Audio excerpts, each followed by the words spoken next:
नहमदुहु व नसल्ली अला रसूलिहिल करीम अम्मा बाद अऊज़ु बिल्लाहि मिनश शैतानिर रजीम बिस्मिल्लाहिर रहमानिर रहीम रब्बि इश्रह ली सदरी व यस्सिर ली अमरी वहलुल उक़दतम मिन लिसानी यफ़क़हू क़ौली आमीन या रब्बल आलमीन। गुज़िश्ता वीडियोज़ में हमारा जो मौजू चल रहा था वो रफ़ा यदैन का तरीका, नमाज का सुन्नत तरीका चल रहा था। तो पिछली नशिस्त में हमारी सुनन अबी दाऊद मुकम्मल हो गई थी। आज से इंशाअल्लाह हम सुनन निसाई का आगाज़ करेंगे और इसके अंदर कुछ अहादीस ऐसी हैं जो नमाज के मसाइल से मुताल्लिक़ हैं, तो वो हदीसें भी मैंने साथ साथ कवर की हैं क्योंकि मुझे लगा ये उम्मत मुस्लिमा को इस चीज़ से आगाह करना ज़रूरी है। तो सुनन निसाई के अंदर जो है वो 19 अहादीस हैं। आज की नशिस्त में आपके सामने मैं चंद अहादीस पढ़ूँगा, बकिया अगली वीडियो में इंशाअल्लाह। तो आगाज़ करते हैं।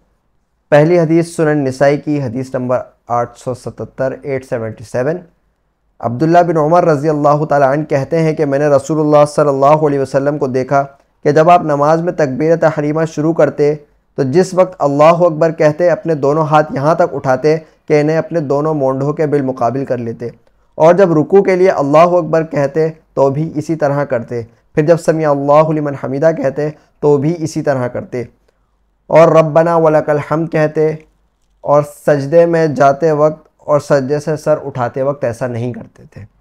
अगली हदीस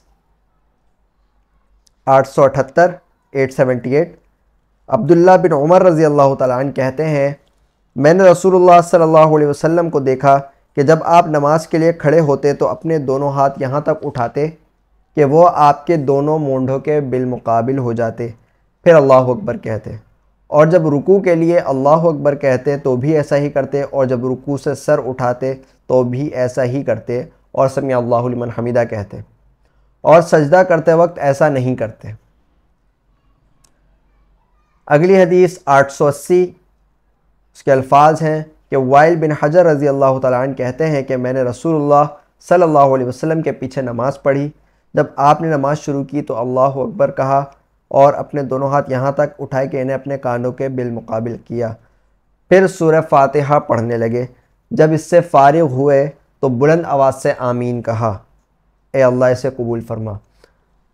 तो ये जो सुनन निसाई की हदीस नंबर 880 है, इसके अंदर जो है वो हमें नमाज में बुलंद आवाज़ से आमीन कहने की जो है वो नबी सल्लल्लाहु अलैहि वसल्लम ने तलक़ीन फरमाई है।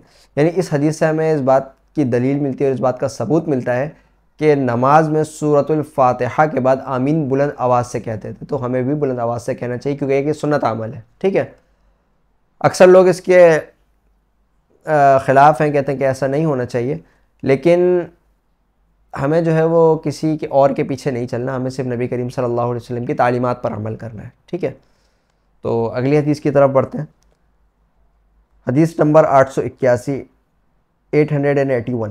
मालिक बिन हुवैरिस रज़ी अल्लाह ताला अन्हु से रिवायत है, और ये नबी करीम सल्लल्लाहु अलैहि वसल्लम के असहाब में से थे कि रसूलुल्लाह सल्लल्लाहु अलैहि वसल्लम जब नमाज़ पढ़ते तो जिस वक्त आप अल्लाहु अकबर कहते तो अपने दोनों हाथों को अपने कानों के बिलमुकाबिल उठाते, और जब रुकू करते और रुकू से अपना सर उठाने का इरादा करते तब भी अपने दोनों हाथ अपने दोनों कानों के बिलमुकाबिल उठाते। तो सुनन निसाई के अंदर जो है वो हाथ जो उठाने का हुक्म है वो नबी सल्लल्लाहु अलैहि वसल्लम से दो साबित हैं, एक अपने मोंढों तक हाथ उठाना और एक अपने कानों तक हाथ उठाना। ठीक है, तो जो मोंढों तक हाथ उठाने तो उसमें तो हम अपने हाथ यहाँ तक उठाएंगे, ये हमारे मोंढे होते हैं, इनकी सीध में अपने हाथ उठाएंगे तो हमारे हाथ यहाँ आएंगे। लेकिन जो अगली अहादीस है जिनके अंदर दो अहादीस ऐसी हैं जिनके अंदर जो है वो कानों तक का जिक्र है। ठीक है, तो अगर हम कानों तक अपने हाथ उठाएंगे तो हमारे हाथ यहाँ आएंगे।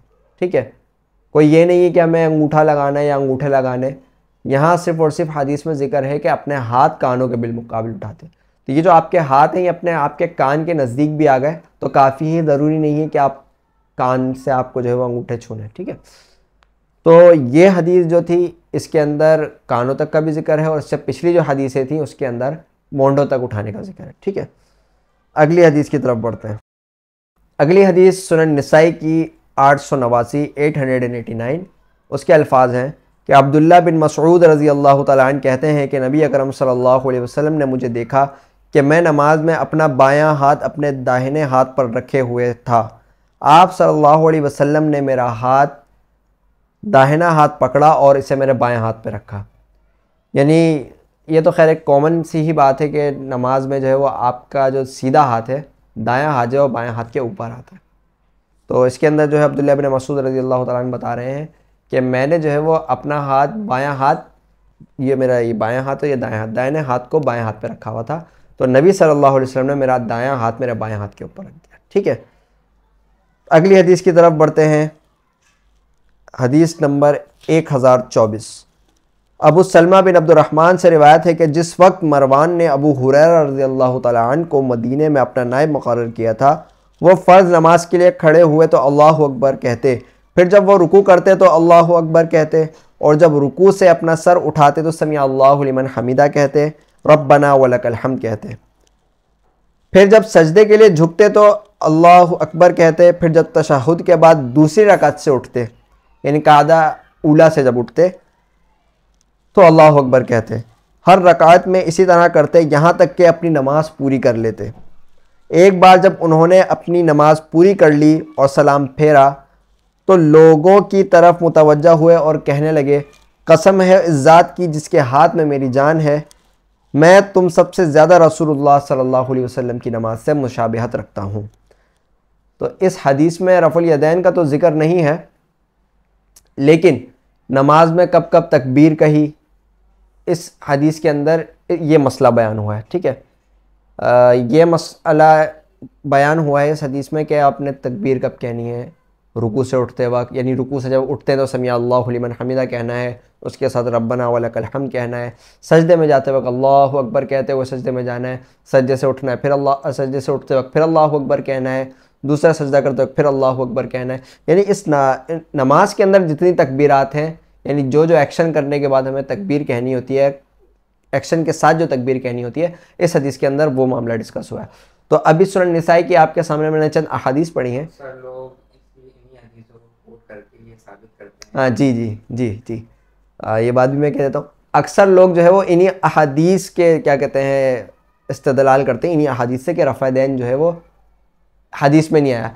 तो मेरे भाई ये हदीस मसले पर है, यानी ये जो है इसके अंदर सिर्फ़ और सिर्फ जो ज़िक्र है वो तकबीरात का ज़िक्र है कि नबी सल्लल्लाहु अलैहि वसल्लम तकबीरात कब कहा करते थे, यानी तो ये चीज़ इसलिए है। लेकिन मसला फिर वही आ जाता है, मैंने पिछली वीडियो में भी आपसे यही जिक्र किया था कि लोग तकलीद में लगे हुए हैं, वो ख़ुद से दीन को नहीं सीख रहे हैं, ख़ुद से दीन को नहीं पढ़ रहे हैं। अगर आप ख़ुद से दीन को पढ़ेंगे तो आपको समझ में आएगा कि ये जो हदीस है ये किस कॉन्टेक्स्ट में की जा रही है। अब जाहिर सी बात है, अगर आप किसी से पूछेंगे तो जो उसके मतलब की बात होगी वो आप तक वही पहुँचाएगा। तो ये आखिरी हदीस थी सूरह निसाई की आज की नशिस्त की। इंशाअल्लाह बकिया अहादीस में अगली नशिस्त में कवर करूँगा। तब तक के लिए दुआ करूँगा कि अल्लाह रब्बुल इज़्ज़त हमें नबी करीम सल्लल्लाहु अलैहि वसल्लम के तरीके पर नमाज़ पढ़ने की तौफ़ीक नसीब फरमाए, दीन की तहक़ीक़ करने की तौफ़ीक नसीब फरमाए, दीन हमसे क्या कहता है हमें समझने की तौफ़ीक नसीब फरमाए, और तक़लीद से बचने की तौफ़ीक नसीब फरमाए। दुआ करता हूँ अल्लाह रब्बुल इज़्ज़त हम सबको अमल की तौफ़ीक दे। अल्लाहुम्मा जअलना मिन्हुम।